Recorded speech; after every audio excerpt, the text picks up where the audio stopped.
Route 66, Arizona, 11:47 p.m. The neon sign of Rosie's Diner flickered against the desert night, casting shadows that danced across the empty parking lot. Inside, the fluorescent lights hummed their lonely song, illuminating a scene that would change everything. Evelyn Hartwell sat in the corner booth, her 78-year-old hands trembling as strands of silver hair fell like snow around her shoulders. The scissors gleamed in Brett Caldwell's hand, cruel and precise, as he circled her like a predator, savoring the kill. One more snip, old woman. Brett slurred his breath, reeking of whiskey and rage. Maybe then you'll understand what happens when you don't listen. Three young men stood behind him, Dylan, Cody, and Trent, their faces flushed with alcohol and something darker. Shame perhaps buried beneath bravado they wore like armor against the world. Evelyn's blue eyes, still sharp despite the years, stared straight ahead. She wouldn't give them the satisfaction of seeing her break. Not completely. The tears came anyway, silent witnesses to a humiliation she never imagined she'd endure. Ruby, the waitress, pressed herself against the far wall, her phone clutched in shaking hands. She'd already dialed. Help was coming. It had to be. Then, like thunder rolling across the high desert, they heard it. The deep, unmistakable rumble of Harley-Davidson engines. Not one, not two. 7 motorcycles, their exhausts singing a song of arrival that made Brett's hand freeze mid-cut. The engines died one by one, leaving a silence more terrifying than their roar. Boots hit pavement, heavy, deliberate, the footsteps of men who'd walked through hell and come out the other side. The diner door swung open. Garrett Ironhide McCrae stepped across the threshold first. 62 years old, 6'2", with shoulders that still carried the weight of promises made in blood 3 decades ago.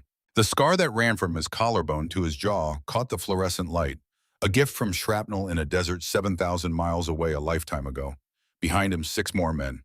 Dutch Reaper Van Zant, the chapter president, his gray beard braided like a Viking warrior. Rourke, Bishop, Knox, Wade, and Gunner. Brothers forged not by blood, but by something stronger. Choice, loyalty, the road. The Hells Angels patches on their leather cuts. The 3-piece insignia that marked them as members of the most notorious motorcycle club in America gleamed like badges of honor earned through decades of riding, fighting, and standing up when standing up wasn't easy. Garrett's eyes swept the room, took in every detail. The scattered hair on the floor, Evelyn's tear-stained face, Ruby cowering by the coffee maker. The 4 young men frozen in tableau, suddenly aware they'd made a catastrophic miscalculation. When Garrett spoke, his voice was calm, dangerously calm. The kind of calm that comes from a man who's faced death and learned that fear is a choice. Boys, I think you're in the wrong place at the wrong time. Brett turned, trying to manufacture courage from the bottom of an empty bottle. Old man, get your gang out before... We're not a gang. Garrett took 1 step forward, just one.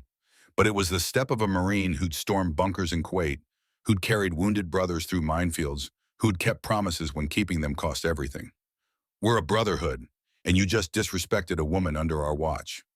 The words hung in the air like a sentence waiting to be carried out. Brett opened his mouth, closed it. For the first time in his 25 years, he understood what it meant to face a real man. Garrett's gaze shifted to Evelyn. Their eyes met across the diner's worn linoleum floor. In that moment, something passed between them. Recognition, maybe, or the ghost of a promise made so long ago, it had become a prayer. He didn't know her name yet, didn't know she was the woman he'd been searching for across 2 decades of dead ends and wrong addresses. Didn't know that the brother who died in his arms 33 years ago had spent his last breath begging Garrett to find her. But he would. The universe had finally answered a prayer Garrett had stopped believing would ever be heard. And this time he wouldn't fail. The nightmare always started the same way. Sand. Endless sand stretching towards a horizon that shimmered with heat and deception. The taste of dust and diesel fuel. The weight of 60 pounds of gear pressing down on shoulders that were 25 years old and felt immortal. Then the whistle. The rocket-propelled grenade cutting through the Iraqi afternoon like God's own judgment. Tommy Hawk Sullivan's voice urgent and commanding. Get down, the impact. The explosion of sand and shrapnel. Tommy's body slamming into Garrett's, driving him behind the burned-out hull of a T-72 tank. And then the blood. So much blood spreading across desert camouflage like a red tide claiming the shore. Garrett woke at 4:30 in the morning, drenched in sweat, Tommy's dying words still echoing in his ears. Promise me. Find Evelyn. Protect her. He'd been waking up like this for 33 years. His garage in Flagstaff was dark except for the green glow of an old alarm clock. Garrett sat up on the cot he'd slept on since Caroline died 4 years ago. The house, their house, sat empty next door. He couldn't bring himself to sleep in their bed. Not without her. The garage was enough. The concrete floor, the smell of motor oil and leather, the Harley Fat Boy parked in the center like a chrome and steel shrine to everything he'd lost and everything he was still trying to find. He stood his knees protesting. 62 wasn't old, not by modern standards, but the body kept score. Every mission, every fight, every mile on the road, they all added up, written in scar tissue and arthritis that flared up when the desert got cold. Garrett walked to the workbench, his bare feet silent on cold concrete. The morning ritual was always the same. Coffee first. Strong and black the way they'd drunk it in the field when dawn meant another day of surviving. While the ancient percolator bubbled and hissed, he opened the small wooden box that sat on the shelf above the bench. Inside, wrapped in a faded American flag, were Tommy's dog tags. Sullivan Thomas J. 367-44-2-8010, POS, USMC. Christian. Garrett lifted them out, felt the weight of them. Lighter than the promise they represented. Heavier than mountains. "I'm still looking, Hawk," he whispered to the empty garage. "Still keeping my word." The wall above the workbench was a gallery of ghosts. A photograph of Tommy in dress blues, his sergeant's stripes sharp and proud. A picture of Caroline on their wedding day, her smile bright enough to light up the darkness that was already creeping into Garrett's soul. His purple heart in a shadow box. The folded flag from Caroline's funeral. And a map of Arizona covered in red X marks. Every wrong address. Every false lead. Every Evelyn Sullivan, or Evelyn Hartwell, or Evelyn anything he'd tracked down over 20 years of searching. 217 X marks. 217 failures. Garrett poured his coffee into a chipped mug that read Semper Fi and walked outside. The high desert morning was crisp, the sky beginning to lighten from black to deep purple. Stars still hung overhead, ancient and indifferent to the struggles of men below. He sat on the hood of his Harley, warming his hands on the mug, and watched the sun prepare to rise over the mountains. This was his church now. The open sky, the smell of sage and creosote, the eternal patience of the desert that had watched civilizations come and go and would be here long after he was dust. His phone buzzed, a text from Dutch. "Chapter meeting, 10 a.m. important." Garrett typed back one word, Roger. He finished his coffee as the sun crested the Mogollon rim, painting the sky in shades of orange and gold that reminded him of fire, of explosions, of the last thing Tommy saw before the light left his eyes. Inside the garage, Garrett dressed in his usual uniform, jeans worn soft from 1,000 rides, boots that had walked through 3 countries and 48 states, a black t-shirt, and finally the cut, the leather vest with the Hells Angels 3-piece patch on the back. Top rocker Hells Angels. Center patch the winged death's head, the skull with wings that marked him as a member of the most notorious motorcycle club in the world. Bottom rocker Arizona. He'd earned this patch 15 years ago when he'd finally come home from the wars, both foreign and the ones inside his head, and found brotherhood again. Different than the Marines, but no less real, no less binding. The Hells Angels weren't a gang no matter what the newspapers said. They were men who'd chosen a different code, a different way of living. Loyalty above all else. Brotherhood before self. Respect earned through action, not words. Garrett strapped on his knife, a K-Bar Marine combat knife he'd carried since Kuwait. Checked his phone, his wallet, his keys. The ritual of preparing for the day unchanged since his first combat deployment. He kicked the Harley to life. The engine caught with a roar that shook the garage walls, a sound that never got old. Pure power controlled and directed. The mechanical heartbeat that had become more reliable than his own. The ride to the clubhouse took 20 minutes through winding mountain roads. Garrett let the wind clear his head, let the rumble of the engine drown out the ghosts. This was meditation for men who didn't sit still well. This was prayer for those who'd stopped believing in words. The Hells Angel Arizona chapter clubhouse sat off a dirt road, a cinder block building painted black with barred windows and enough motorcycles parked outside to start a small army, which in a way they were. Inside, the smell of cigarettes and leather coffee and motor oil. The walls were covered in photographs, runs and rallies brothers who'd passed on memorials to those who'd died on the road. The Hells Angels honored their dead, remembered them, kept writing in their names. 11 men sat around the scarred wooden table in the center of the room. These were the patched members of the chapter. Full members, men who'd earned the right to wear the 3-piece patch and call themselves Hells Angels. At the head of the table sat Dutch Reaper Van Zandt, 68 years old with a gray beard that reached his chest and arms, covered in tattoos that told stories of 5 decades on the road. Former Green Beret. the kind of man who'd seen the elephant and never flinched. Ironhide, Dutch nodded as Garrett entered. Good timing, we were just about to start. Garrett took his seat. Bishop poured him coffee without being asked. That was the thing about real brotherhood. You learned the small kindnesses that said more than words ever could. Dutch stood his presence commanding attention without effort. Brothers, I called this meeting because we've got a situation developing. Word on the street is the outcasts are looking to expand territory. They've been sniffing around our runs, testing boundaries. The outcasts. A rival club younger and hungrier without the history or honor that came with decades of earned respect. Dangerous because they had nothing to lose. We sending a message? Bishop asked, his scarred knuckles tapping the table. Dutch shook his head. Not yet. We watch. We wait. We don't start wars. We don't have to fight. But we prepare for the ones that come to us. This was the difference between the Hells Angels and the gangs the media loved to conflate them with. Strategy, patience, the understanding that real power came from restraint as much as force. The meeting continued. Chapter business, upcoming runs, maintenance on the clubhouse, the ordinary operations of a brotherhood that functioned like a family, a military unit, and a corporation all at once. Garrett listened, contributed when needed, but his mind kept drifting. To the dream, to Tommy's last words, to the promise he'd made and still hadn't kept. After the meeting broke up, Dutch pulled Garrett aside. You're distracted, brother. Garrett met the older man's eyes. Dutch had been his sponsor when he'd prospected for the club 15 years ago, had vouched for him, stood beside him through the year-long proving ground that separated those who wanted to wear the patch from those who deserved it. It's the same thing it's always been, Reaper. The promise, or Torres. Dutch nodded slowly. Tommy's sister. You still looking? Every day of my life. 20 years Ironhide. Maybe it's time to... Don't. Garrett's voice was soft but carried the weight of absolute conviction. A promise doesn't have an expiration date. Not for a Marine. Not for a brother.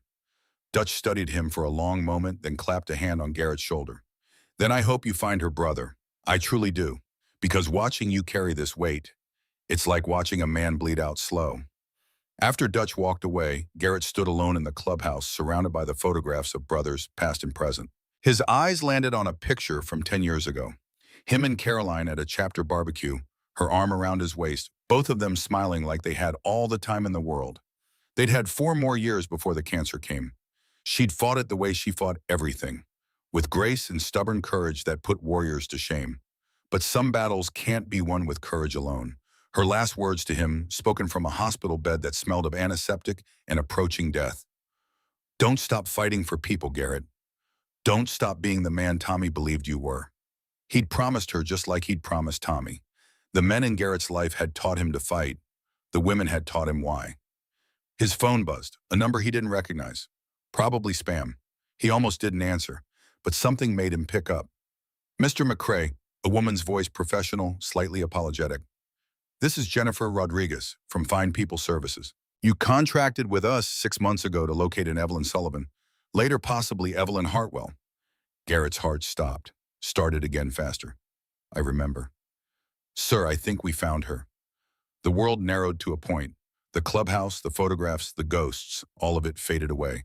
There was only the voice on the phone and the rushing sound of blood in his ears. You're sure? 95%. Evelyn Marie Sullivan, born 1946, married Robert Hartwell in 1972, widowed in 2012. Currently residing in Flagstaff, Arizona. Works as a waitress at Rosie's Diner on Route 66. I'm emailing you the full report now. Flagstaff. She'd been in the same town as him for God knew how long. Mr. McCrae, are you still there? Yeah, I'm here. Thank you. Thank you so much. He hung up, opened his email with shaking hands. There it was, the report, and a photograph. An elderly woman with silver hair and blue eyes that looked hauntingly familiar. Tommy's eyes, Tommy's sister. After 33 years of searching, after 217 dead ends, after 2 decades of carrying a promise that had become a stone around his neck, he'd found her. Garrett sat down heavily on the clubhouse steps, the phone still in his hand, and felt something he hadn't felt in years. Hope. The diner sat at the intersection of Route 66 and a county road that led nowhere in particular, which was perfect for the kind of people who stopped there. Travelers, truckers, locals who liked their coffee strong and their conversations simple.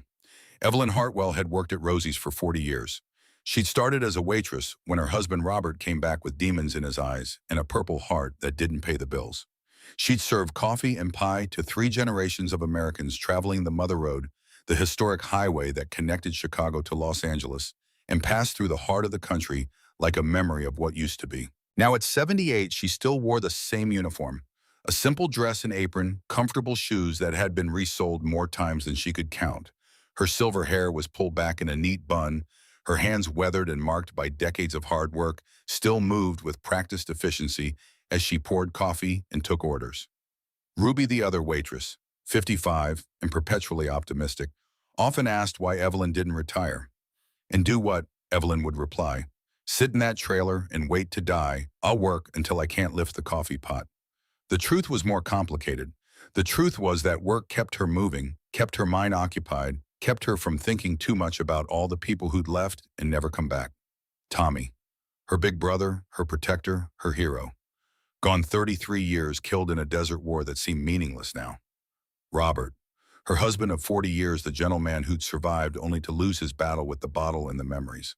Gone 12 years, his pension dried up, leaving her with nothing but his flag and his medals.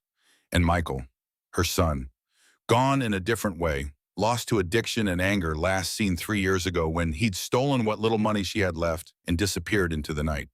So she worked. She smiled at customers. She refilled coffee cups and pretended that her feet didn't hurt, that her back didn't ache, that her heart wasn't a museum of losses.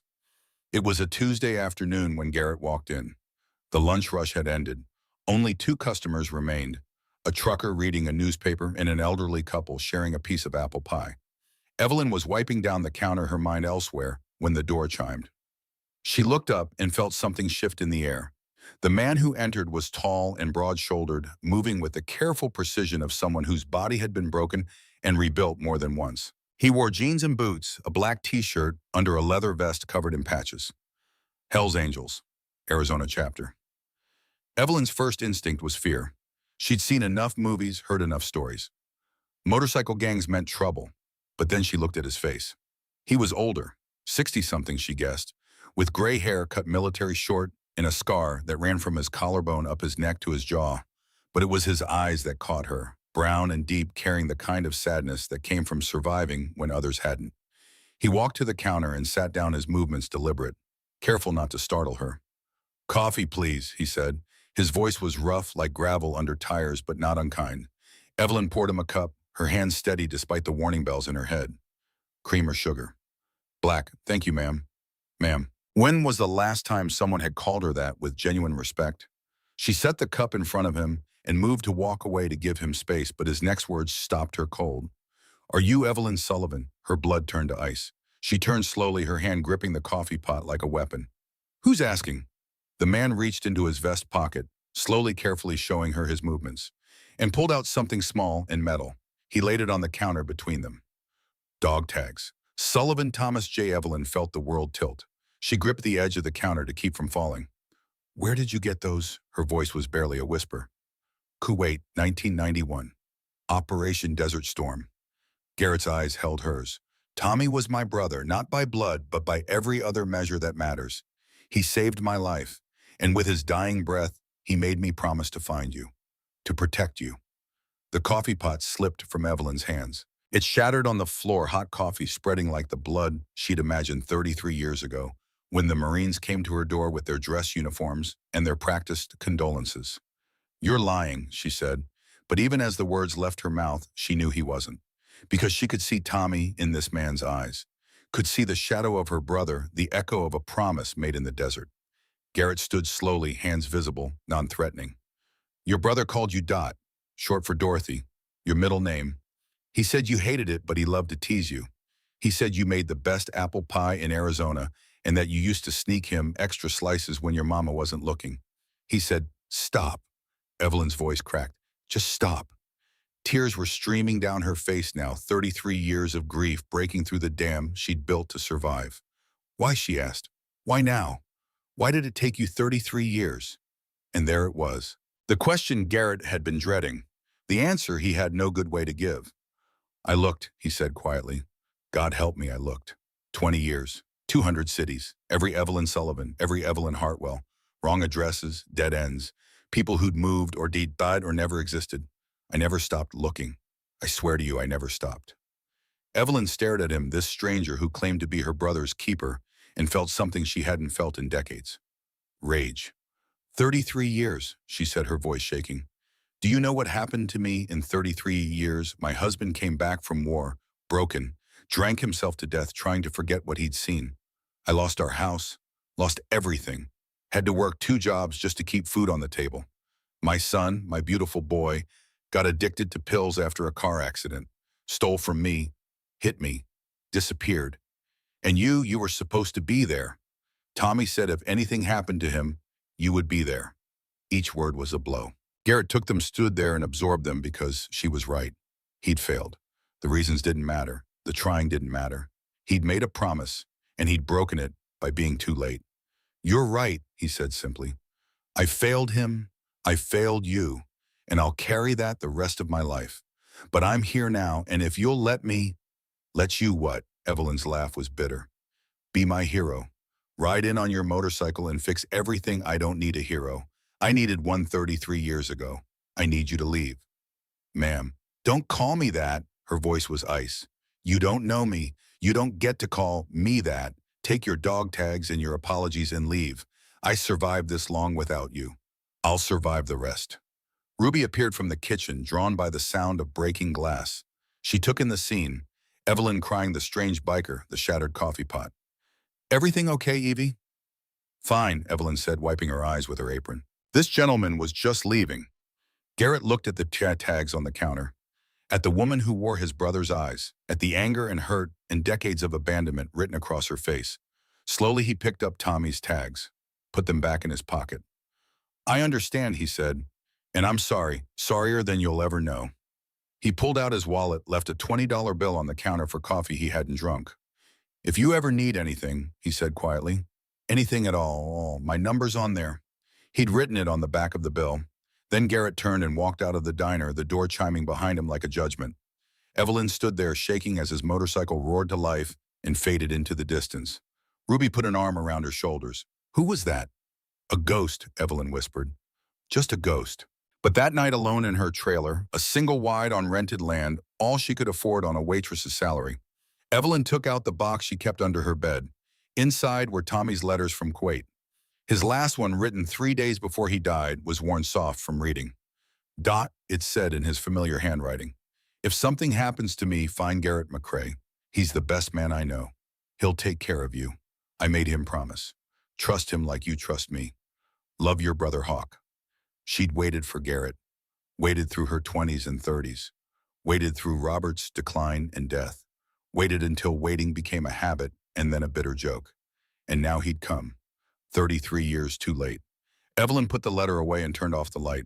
Outside, sitting on his Harley in the shadows of the parking lot, Garrett watched her trailer. He'd failed Tommy once by being too late. He wouldn't fail again. Even if Evelyn Hartwell never wanted to see him again, he would keep his promise. He would protect her. From the shadows, from the distance, however she needed, because a promise made to a dying brother was a debt that could never be fully paid. Only honored, one day at a time, for the rest of his life. The high desert night was cold in the way that surprised people who thought Arizona was all scorching heat and endless sun. Garrett sat on his Harley in the shadows beyond the trailer park engine off, watching the single light burning in Evelyn's window. This was the 4th night he'd come, not close enough to be seen. Not far enough to fail if something happened. He'd learned her routine, knew she left for work at 5 in the morning, walked the half-mile to the diner because her car had died 2 months ago, and she couldn't afford to fix it. Knew she worked until 2, came home and ate a simple dinner alone, read for an hour by the window, then turned off the light at 9. It was a small life, a hard life, the kind of life his brother had died trying to prevent her from living. Garrett's phone buzzed. Dutch, you sitting outside her place again? How did you? Because I know you, Ironhide, and because Rourke saw you leaving town every night this week. A pause. Brother, she told you to leave her alone. I am leaving her alone. She doesn't even know I'm here. That's called stalking in most jurisdictions. Garrett was quiet for a long moment. What else am I supposed to do? Reaper, I promised Tommy. I can't just walk away. Dutch sighed, the sound of a man who'd fought his own demons and knew there were no easy answers. Come to the clubhouse tomorrow. We'll figure something out. Together. That's what brothers do. After he hung up, Garrett stayed another hour. Watched Evelyn's light go out right on schedule. Watched the moon rise over the mountains and paint the desert silver. Then he started his bike and rode home through the darkness, accompanied only by ghosts. 11 men sat around the table, the full chapter minus those who were on the road. Dutch stood at the head, but this wasn't an official meeting. This was something else, something more personal. Ironhide has a situation, Dutch began, and since his situation could become our situation, I think we all need to know the story. Garrett told them everything.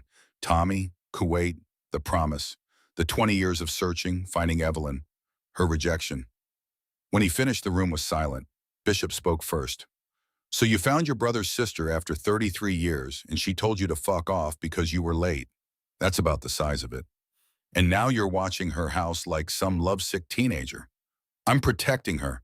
From what? Bishop leaned forward. Brother, I say this with respect, but the woman doesn't want your protection. She made that clear. Rourke, usually quiet, cleared his throat. What if she needs it and doesn't know it? What do you mean? Garrett asked. I mean Ruby, the other waitress at the diner. She's friends with my wife. They talk. And according to Ruby, Evelyn's got problems bigger than a broken down car. The room's energy shifted. This was what the Hells Angels did. Information gathering, situational awareness, understanding the battlefield before the shooting started. What kind of problems? Dutch asked. Rourke pulled out his phone, scrolled through messages. The land Evelyn's trailer sits on. She's been renting it for 25 years from a guy named Caldwell. Old school handshake deal kind of arrangement. But Caldwell died 6 months ago. His son Brett inherited everything. And Brett's not interested in handshake deals. Let me guess, Knox said. He wants her out. Worse, he's trying to force her out, raise the rent 300%. When she couldn't pay, started harassment. Cut her power twice, dumped trash on her property, called the health department to inspect the diner trying to get her fired. Garrett's hands clenched on the table. Why? Because there's a developer, guy named Harlan Price, who wants to buy up that whole section of Route 66, turn it into some luxury resort destination. Evelyn's property is the last holdout. Brett needs her gone to close the deal. Dutch looked at Garrett. And you knew none of this. She wouldn't talk to me long enough to tell me. Wade, the chapter's enforcer, cracked his knuckles. So we paid Brett a visit, explained the situation. No. Dutch's voice carried absolute authority. We don't start wars we don't need to fight, not yet. First we verify, then we assess, then we act intelligently. He turned to Garrett. You want to protect this woman, fine, but you do it smart, you do it right, and you do it with the chapter's support, which means you do it our way. Garrett met his eyes. What's our way? Information first. We need to know exactly what we're dealing with. Rourke, dig into Brett Caldwell. Financial situation, criminal record, known associates. Bishop, check out this developer, Harlan Price. Knox, talk to your cousin at the county assessor's office. I want to know the legal status of Evelyn's tenancy. Orders given, accepted. This was how the Hells Angels operated. Not as a gang, but as a tactical unit. Every man with a role.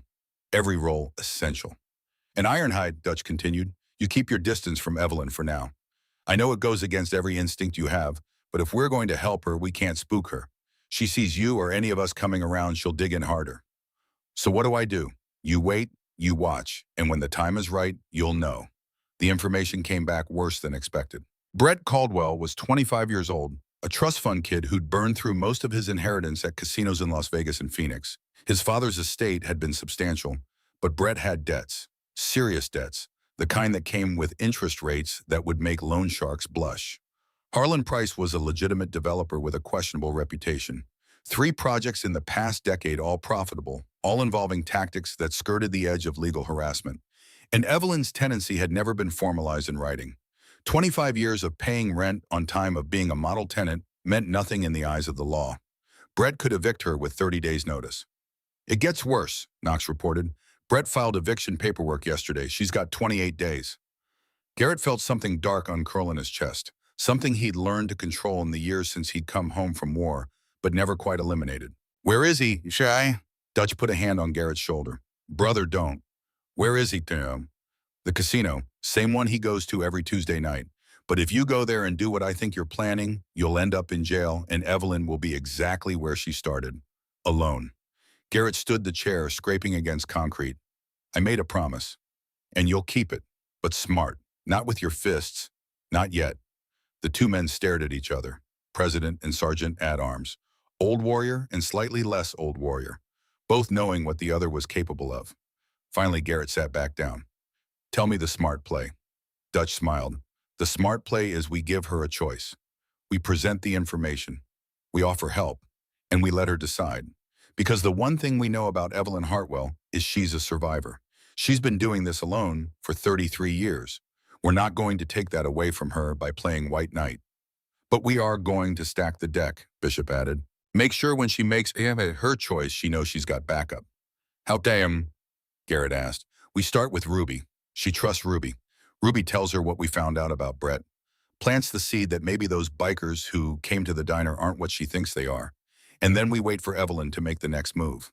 It was good strategy, sound tactics, everything Garrett had learned in the Marines and relearned in the Hells Angels. But every cell in his body screamed to act now, to ride to that casino and teach Brett Caldwell what happened when you threatened a Marine's family. Dutch seemed to read his mind. Patience is a weapon, Ironhide, one you've used before. Use it now. Ruby found Evelyn in the kitchen before opening, crying over a piece of paper. The eviction notice. Evie, honey, what's wrong? Evelyn showed her the paper. I have to be out in 4 weeks. I have nowhere to go. I've been saving, but it's not enough for first month, last month, and deposit anywhere else. And who's going to rent to a 78-year-old waitress anyway? Ruby pulled up a chair. This was the moment, the seed that needed planting. That biker who came in last week, she said carefully. The one who upset you. My husband knows some people who know him. Says his name is Garrett McCrae, former Marine, served in Desert Storm with your brother. Evelyn's hand stilled. He's Hell's Angels, yeah, but not the kind you see on TV. His chapter does a lot of charity work, veteran outreach. They raised $50,000 last year for homeless vets. And word is Garrett's been looking for you for 20 years, that he made a promise to your brother and never gave up. He told me that, Evelyn said quietly. Did you believe him? A long pause. I don't know what to believe anymore. Ruby took her hand. Honey, I'm not saying trust him. I'm not saying let him help. I'm just saying maybe don't close all the doors. Not when you've got Brett Caldwell trying to throw you into the street. Evelyn looked at the eviction notice, at the 28 days that stood between her and homelessness. I've survived this long alone, she whispered. I know you have. You're the strongest woman I know.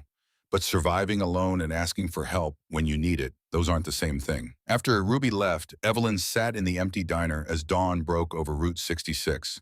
She pulled out her wallet, found the $20 bill Garrett had left. His number was still written on the back in neat, precise handwriting. She stared at it for a long time. Then she put it back in her wallet and went to work. But she didn't throw it away. Garrett sat in his usual spot, engine off, watching Evelyn's window. It was past midnight. She should have been asleep hours ago, but her light was still on. Then he saw movement, not inside the trailer, outside. 3 figures moving through the shadows between the mobile homes. Young men moving with the false confidence of alcohol and bad decisions. Garrett's hand went to his knife. Not the gun he carried when he expected trouble. The knife. Quieter. More personal. He watched them approach Evelyn's trailer. Saw one of them, tall, athletic build, pull out a can of spray paint. That's when Garrett moved. He crossed the distance in seconds, boots silent on gravel. The element of surprise was absolute. Evening, boys. All 3 jumped. The one with the spray paint dropped it. In the moonlight, Garrett could see their faces. Young, early 20s, drunk but not completely gone. The tall one recovered, first tried to manufacture bravado. This isn't your business, old man. Wrong answer. Garrett stepped into the light so they could see him fully. The leather cut, the Hells Angels patch, the scar that ran up his neck like a reminder of violence survived. See, everything that happens on this property became my business the moment you brought spray paint to an old woman's home. We're just leaving right now before I decide to make this a teaching moment. The other 2 were already backing away, but the tall one, Brett Garrett realized, recognizing him from the photos Rourke had pulled, held his ground. You can't threaten me. My father owned this land. Your father's dead. And from what I hear, he was a decent man who'd be ashamed of what you're doing to a woman who's been a good tenant for a quarter century. You don't know anything about. Garrett closed the distance between them in one step. Didn't touch him, didn't need to, just stood there 6 inches taller, 50 pounds heavier, carrying the kind of presence that came from surviving things Brett couldn't imagine. I know you're in debt to the Palms Casino for $200,000. I know Harlan Price is offering you $500,000 for this land. I know you think bullying a 78-year-old woman makes you a man. Brett's face went white. How did you?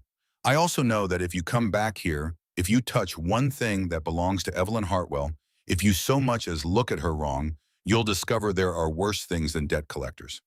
Is that a threat? It's a promise. Now get out of here before I change my mind about being reasonable. Brett and his friends ran. Garrett picked up the spray paint can, walked to the dumpster at the edge of the property and threw it away. Then he returned to his Harley, started it up, and rode away. He was 2 miles down the road when his phone rang. Unknown number. Yes, Mr. McCrae, a woman's voice. Elderly, familiar. This is Evelyn Hartwell. I saw what you did just now. I was watching from my window. Garrett pulled over.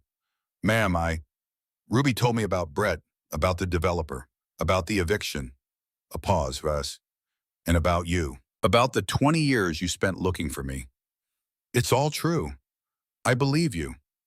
Her voice was soft, tired, but something else too, something that might have been hope. I'm sorry I didn't before. I was angry, at Tommy for dying, at you for not being there, at myself for needing help. You don't have to apologize. Yes, I do, because you kept your promise. You're still keeping it. And I'm too proud and too stubborn, and I've been alone so long, I forgot what it feels like to have someone stand up for me. Garrett's throat tightened. What Tommy did for me in Kuwait, taking that shrapnel that had my name on it, I can never repay that. But I can keep the promise I made to him. I can protect his sister. If you'll let me. Silence on the line, long enough that Garrett thought she'd hung up. Then, there's a bench outside the diner. Tomorrow morning before I start my shift. 5 a.m. Can you meet me there? I'll be there. And Mr. McCrae, thank you. For tonight. For all of it.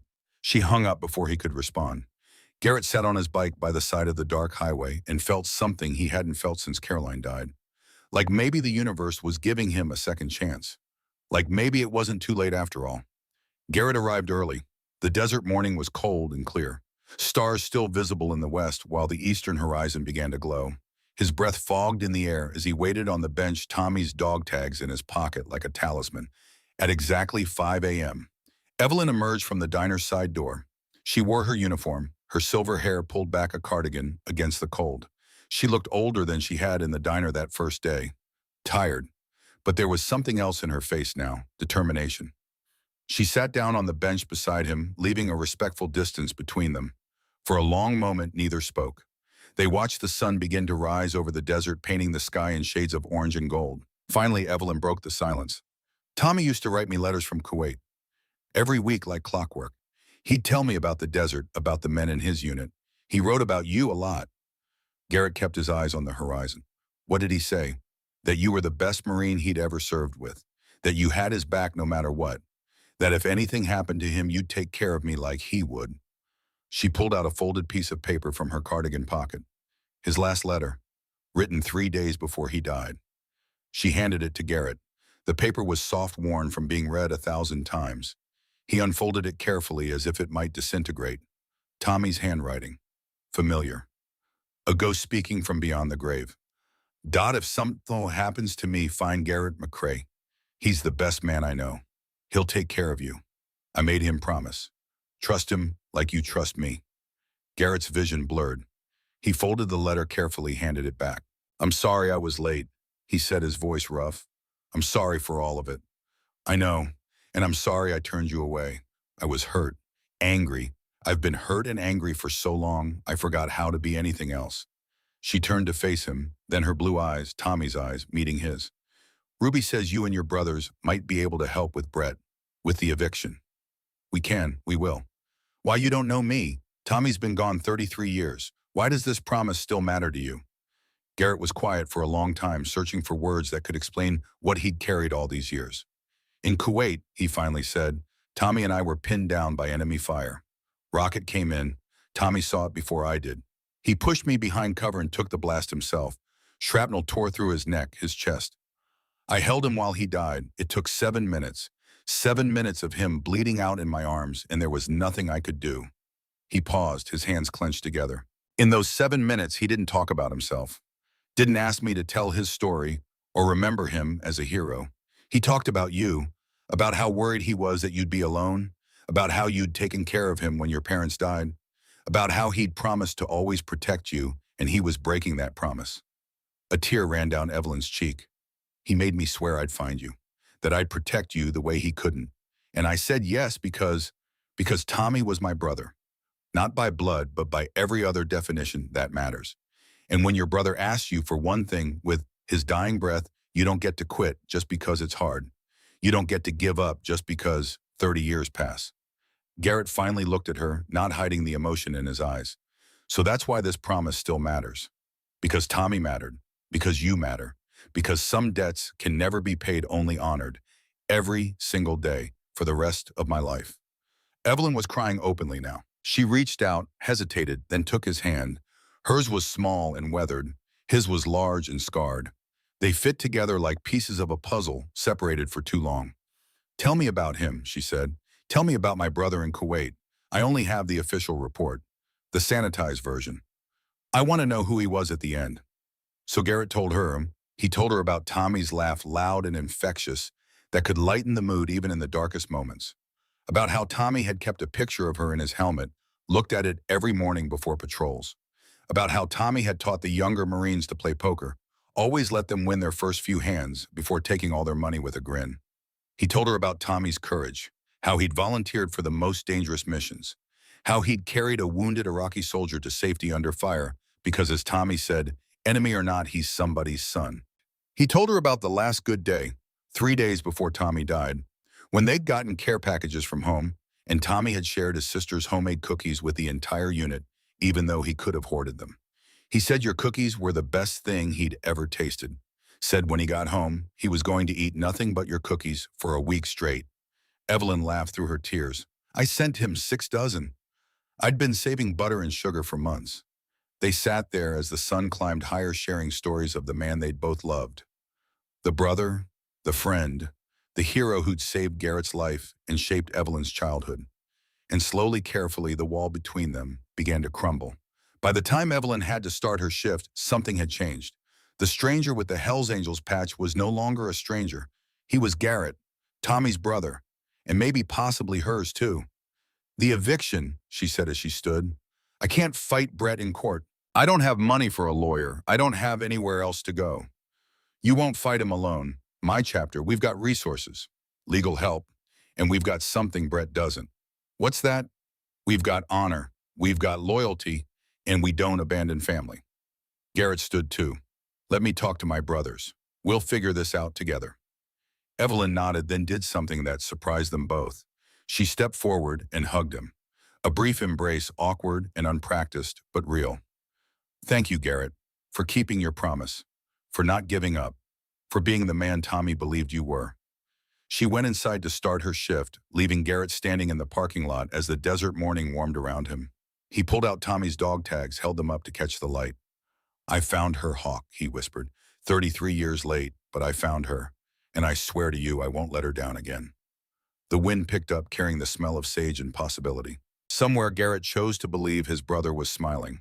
When Garrett told the chapter what had happened, the confrontation with Brett, the meeting with Evelyn, her agreement to accept help, Dutch called an emergency meeting. All 11 patch members sat around the table. This wasn't just Garrett's fight anymore. This was chapter business now. Here's what we know, Dutch began. Brett Caldwell is trying to force Evelyn Hartwell off land she's occupied for 25 years. He's using harassment, intimidation, and legal loopholes. He's doing it to sell the property to Harlan Price for enough money to cover his gambling debts. Questions? Wade raised his hand. We breaking legs? Not yet. Maybe not ever. We do this smart. Dutch looked at Knox. What's the legal situation? Knox pulled out a folder. Without a written lease, Evelyn's in a bad spot. Arizona law allows month-to-month tenancy to be terminated with 30 days' notice. Brett filed the paperwork correctly. Unless we can prove harassment or discrimination, he's technically within his rights. What about the harassment? Bishop asked. Hard to prove. Cutting power could be maintenance.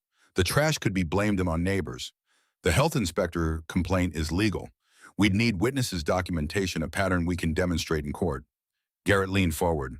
What if we had Brett on tape threatening her, admitting the harassment? Dutch studied him. You got something like that. Not yet, but I could.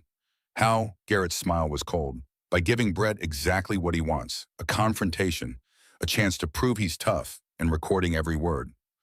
The room was silent as the implications sank in. Rourke spoke first. That's entrapment. Only if I'm law enforcement, and I'm not. I'm a concerned citizen with a smartphone and a bad temper. If Brett voluntarily confesses to crimes while trying to intimidate me, that's admissible. Dutch considered this. Risky. If it goes sideways, you could end up in jail and Evelyn worse off than she started. Or we could have everything we need to bury Brett and save Evelyn's home. The chapter president looked around the table. Vote, all in favor of Ironhide's plan. One by one hands went up. Not because it was a good plan, because it was the only plan they had, because Evelyn was family now, and the Hells Angels protected family. Unanimous, Dutch declared. But Ironhide, you don't go alone. Bishop and Wade will be backup. Close enough to help if it goes bad, far enough to not spook Brett. And you wear a wire. I want audio we can actually use. Garrett nodded. When Courtroom, tonight, Brett hits the casino every Tuesday. He'll be drunk, angry from losing. Perfect time to push his buttons. The pieces were in place. The trap was set. Now they just had to spring it. And hope Brett Caldwell was stupid enough to take the bait. The high desert had a way of making time feel elastic. 3 days could stretch like years or compress into moments. For Garrett, the 72 hours since Brett signed that lease had been a strange mix of relief and unease. The lease was done. Evelyn was safe. The promise was kept. But something in Brett's eyes when he'd left that office had bothered Garrett. Not rage exactly, something deeper, something that looked like a man who'd lost everything and had nothing left to lose. Dutch had warned him. Desperate men don't always accept mercy. Sometimes they see it as weakness. Garrett sat at the clubhouse nursing his third coffee of the evening. It was Tuesday night, 10:47 p.m. The chapter was playing cards, the usual Tuesday routine. Bishop was losing badly and cursing colorfully about it. His phone buzzed. Ruby. The text was simple but sent ice through his veins. Evie working late, closing alone. Brett just walked in with friends, all drunk. Come now. Garrett was on his feet before he'd finished reading. Ironhide. Dutch looked up from his cards. Brett's at the diner, drunk, with friends. Garrett was already moving toward the door. Evelyn's alone. Every man at that table stood as one. How many friends? Dutch asked, following. Don't know. Ruby said plural. Then we all go. Dutch's voice carried the absolute authority of a man who'd led Marines into combat.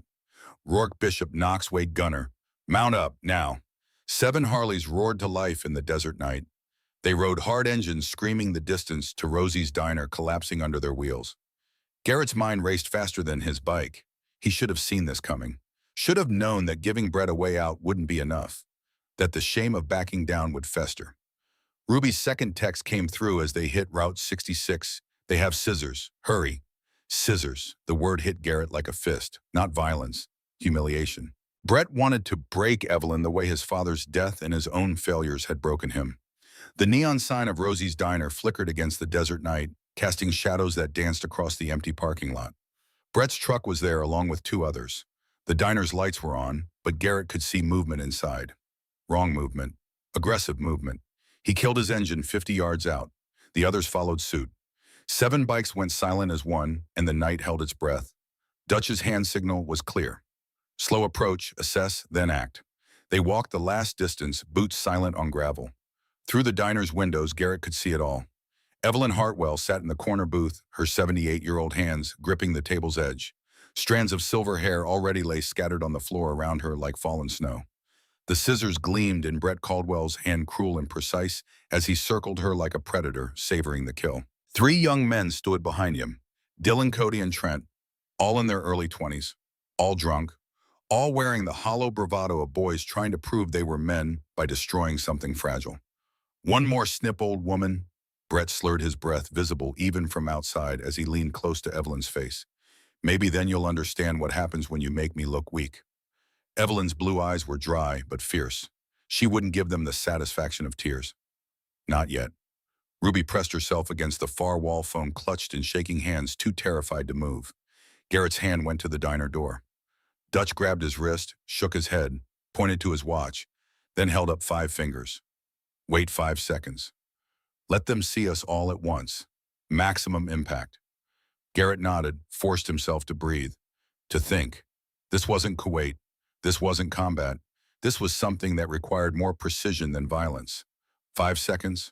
4, 3, 2, 1. Then like thunder rolling across the high desert, they heard it. The deep, unmistakable rumble of Harley-Davidson engines starting in perfect synchronization. Not loud, just present. A reminder that 7 machines capable of violence sat outside waiting. The engines died one by one, leaving a silence more terrifying than their roar. Brett's hand froze mid-cut. His eyes went to the window. 7 bikers stood in the parking lot, backlit by the neon sign. Leather cuts, Hell's Angels patches, arms crossed, waiting. Boots hit pavement, heavy, deliberate. The footsteps of men who'd walk through hell and come out the other side. The diner door swung open. Garrett Ironhide McCrae stepped across the threshold first. Behind him, Dutch Reaper Van Zant, his gray beard braided like a Viking warrior. Then Rourke Bishop, Knox Wade, and Gunner. 7 men who'd earned their patches through blood and brotherhood. The Hells Angels had arrived. Garrett's eyes swept the room, took in every detail with the trained precision of a combat veteran. The scattered hair on the floor. Evelyn's tear-stained face, the tears had finally come. Ruby cowering by the coffee maker. The 4 young men frozen in tableau, suddenly aware they'd made a catastrophic miscalculation. When Garrett spoke, his voice was calm. Dangerously calm. The kind of calm that comes from a man who's faced death and learned that fear is a choice. "Boys, I think you're in the wrong place at the wrong time." Brett turned, trying to manufacture courage from the bottom of an empty bottle. The scissors shook in his hand. "Old man, get your gang out before—" "We're not a gang." Garrett took one step forward. Just one. But it was the step of a Marine who'd stormed bunkers in Kuwait, who'd carried wounded brothers through minefields, who'd kept promises when keeping them cost everything. "We're a brotherhood, and you just disrespected a woman under our watch." The words hung in the air like a sentence waiting to be carried out. Dylan, the youngest of Brett's friends, started backing toward the kitchen. "Brett, man, I don't think—" "Shut up," Brett's voice cracked. He pointed the scissors at Garrett like a weapon. "You think you scare me? You gave me that lease, made me sign away $500,000, made me look like a fool in front of Price. You think I'm just going to take that?" "I think you already did," Garrett said quietly. "You signed the lease. You made the right choice.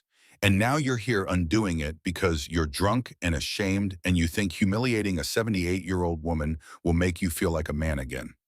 Brett's face went red. "You don't know anything about me?" "I know everything about you." Garrett's voice was soft but carried through the diner like a prayer.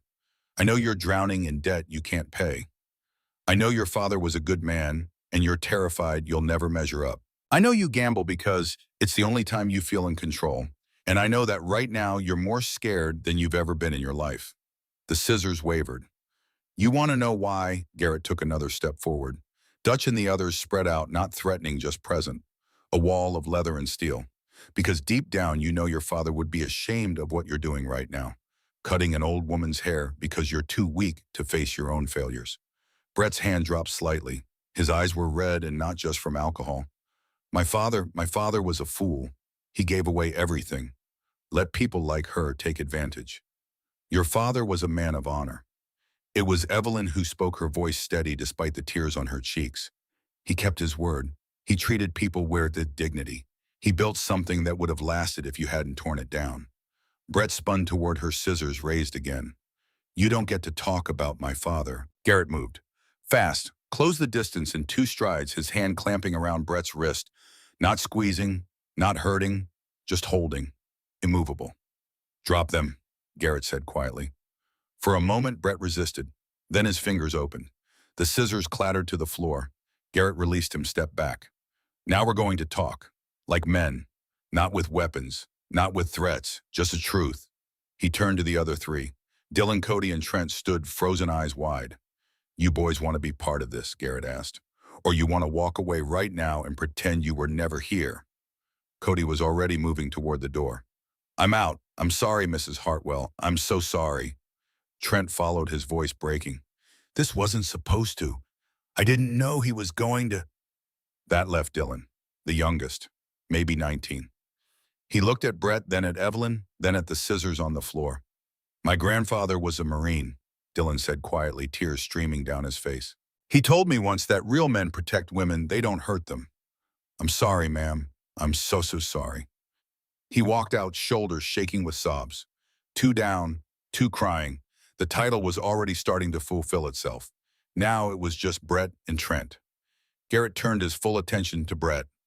Your friends just left you. They made the smart choice. Now you've got one too. Walk out of here, turn yourself into the sheriff and face the consequences. Or stay and let this get worse. Worse? Brett laughed, bitter and broken. How could it get worse? I've lost everything. The deal with Price is dead. The debts are still there. And everyone in this town thinks I'm a piece of shit.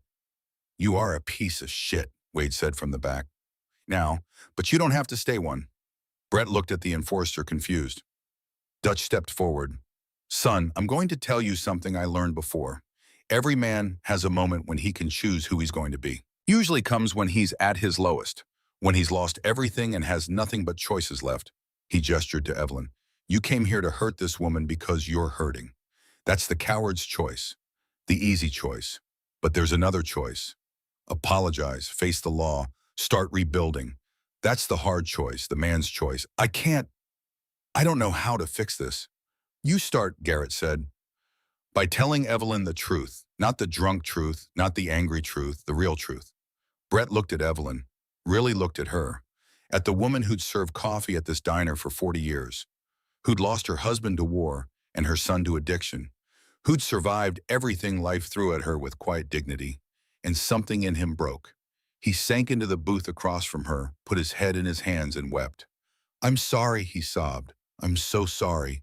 You never did anything to me. You were a good tenant. You paid every month for 25 years, and I tried to destroy you because I'm a failure, and I thought it would make me feel better, and it didn't. And now I've lost everything anyway. And I deserve it, and I'm sorry. I'm so sorry. The words came out in a flood. Confession and grief and shame all mixed together. Evelyn sat very still. Then slowly she reached across the table and put her weathered hand on Brett's. Brett, look at me. He raised his head.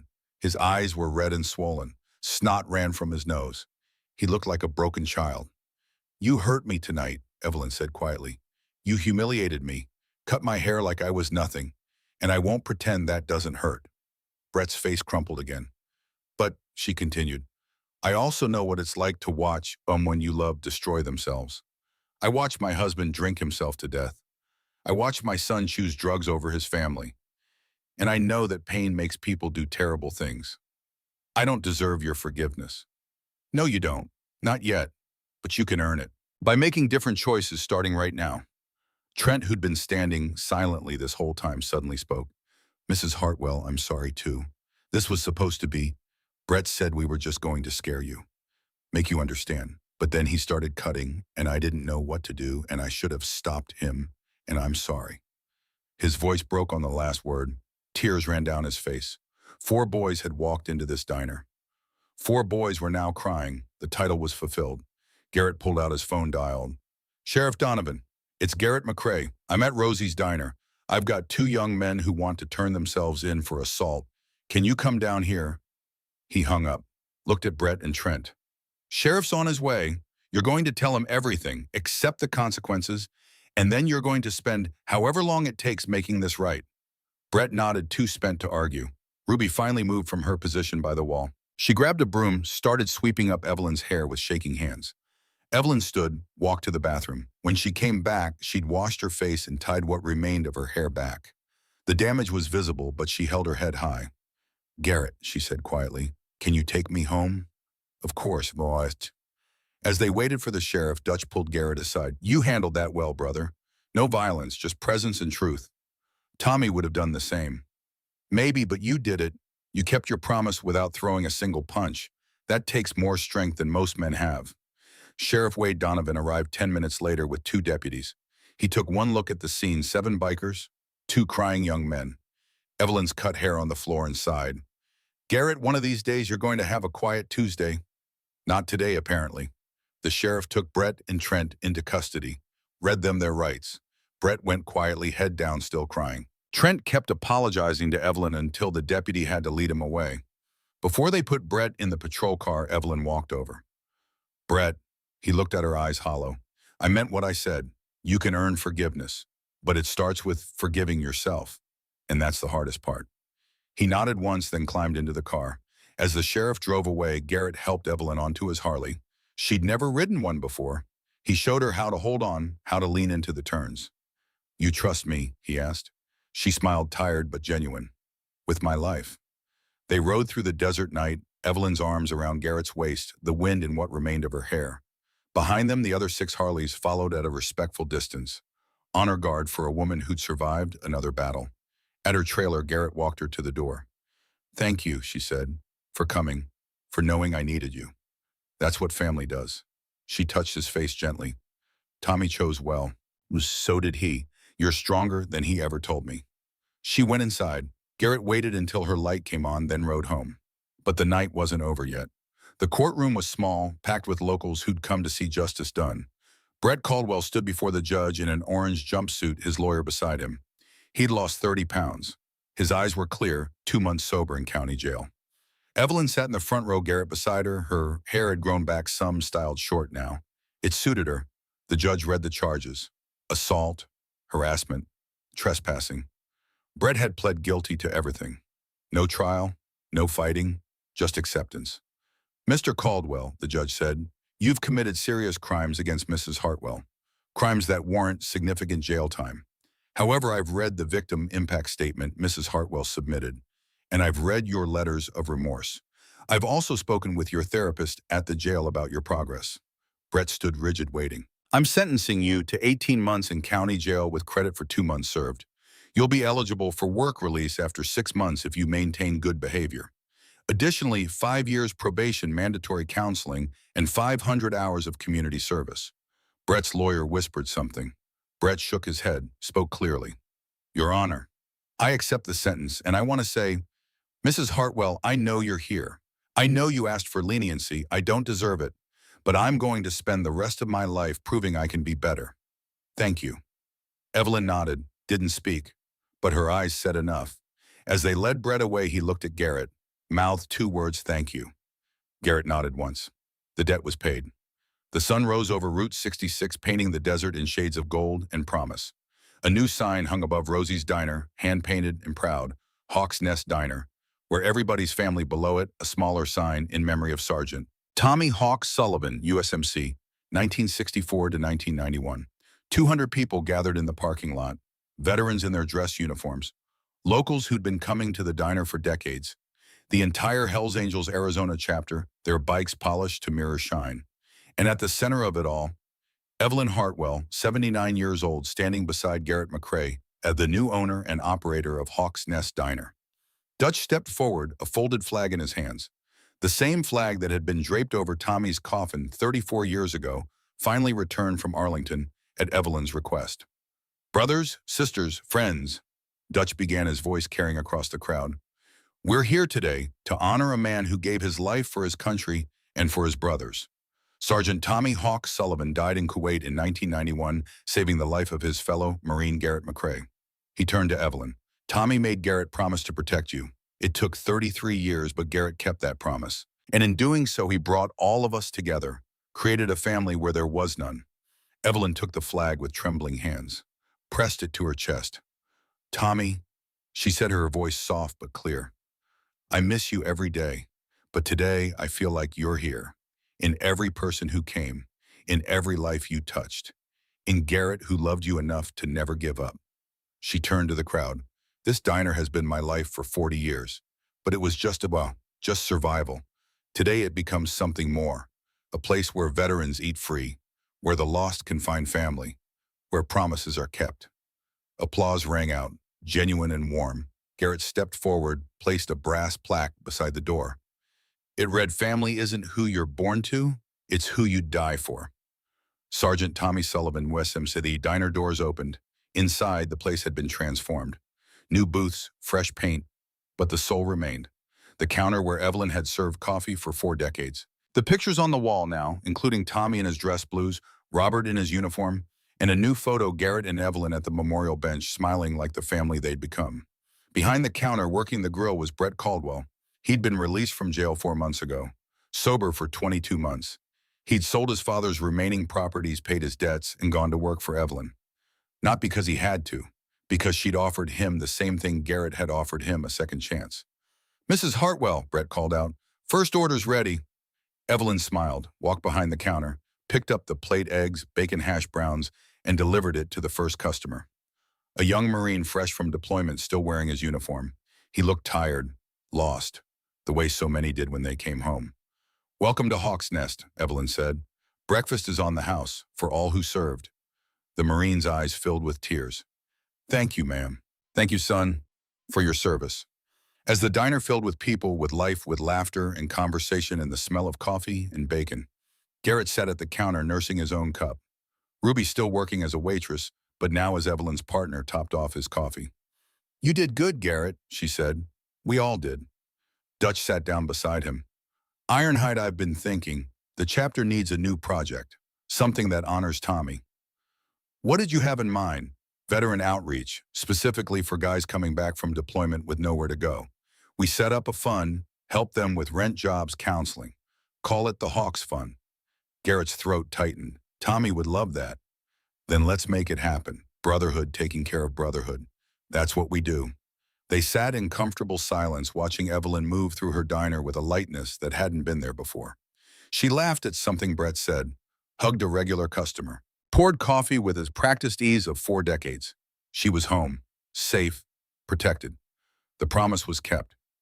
Garrett rode out to the memorial bench alone as the sun began to set. He did this once a week now, a ritual, a conversation with ghosts. He sat down, pulled out Tommy's dog tags, held them up to catch the golden light. Hawk, if you're listening, I want you to know I finally got it right. Evelyn's safe. She's got a home, a business, a family. Brett's getting his life together. And me, I found my purpose. Keeping your promise gave me a reason to keep going after Caroline died. The wind picked up, carrying the smell of sage and possibility. I know you can't answer, but I like to think you're proud, that wherever you are, you're smiling, because your sister, our sister, is going to be okay. We all are. A motorcycle pulled up behind him, Evelyn riding her own bike now, a smaller Harley that Garrett had taught her to ride over the past year. She parked beside him, sat down on the bench. Thought I'd find you here. How'd the first day go? Perfect. We served 200 people, made enough to cover the month's expenses. And Brett didn't drink, didn't gamble, just cooked like his life depended on it. He's trying. He is, and that's all anyone can do. Try, fail, try again. They watched the sun sink toward the horizon, painting the sky in shades of orange and crimson. Garrett, I've been thinking, Evelyn said quietly, about family, about what it means. Tommy was my blood, but you're my family by choice, and that's stronger. I feel the same way. Good, because I'm not going anywhere. You're stuck with me. He smiled. I can live with that. As darkness fell, they rode back together. 2 motorcycles on an empty highway, their headlights cutting through the desert night. Behind them, the memorial bench stood silent, a monument to promises kept and families forged in fire. The stars came out, infinite and eternal. Somewhere up there, Garrett chose to believe Tommy was watching, and finally, after 34 years, he could rest. His sister was safe. His brother had kept his word, and the family they'd created would endure long after all of them were gone, because that's what promises do. They don't just bind the living to the dead. They create futures neither could have imagined. They build legacies, they make families. And sometimes, if you're very lucky, they make broken people whole again.